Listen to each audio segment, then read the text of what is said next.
üks lemmikteemasi on siis päike, päiksevalgus ja päikseplaneet, kuidas nad on kolme sama avaldumise erinevad aspektid, aga nad on lahutamatud, nagu Jumala isiksus, Jumala energia, tema teadus, pühavaim, ülihing ja tema siis isikusetu aspekt, kogu loome. Et see on nagu selline huvitav mõttegümnastika, kuidas sa pead õppima nägema kolme ühes.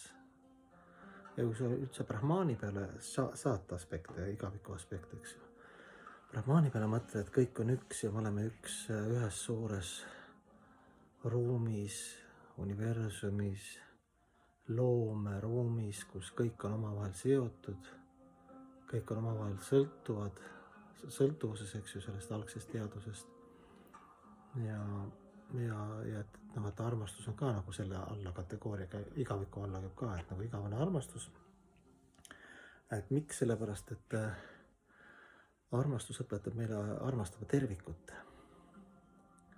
Et sellepärast me kannatame, eks ju, et me nagu mees, naine, suur, väike, rikas, vaene, kõik see kahesuse pull. Ja siis me oma armastust jagame, et ütleme, see mulle meeldib, seda ma armastan, aga see mulle nagu ei ole sümpaatne, siis seda ma ei armasta, vihkan isegi võib-olla või heal juhul neutraalses mõttes väldin.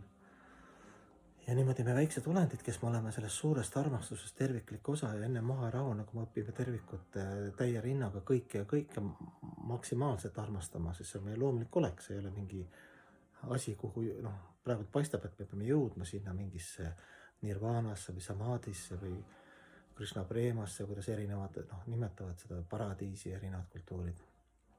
Aga see on meie loomulik olek. Et kui sa juba oled osa sellest brahmanist, tervikust, sellest särast, igavesest, sellisest transcendentaalsest ekstaasist, aga sina selle väikse osa mängid seal oma mänge, nagu et samastamise, ma olen valikuvabaduse jõudnud sinna samastamise maailma. Et seda kogeda, et me mängime, et anname, ei anna, armastame seda rohkem, seda vähem. See on niivõrd disbalansis selle transcendentaalse kvantfüüsikaga nagu. Hinge olemusega.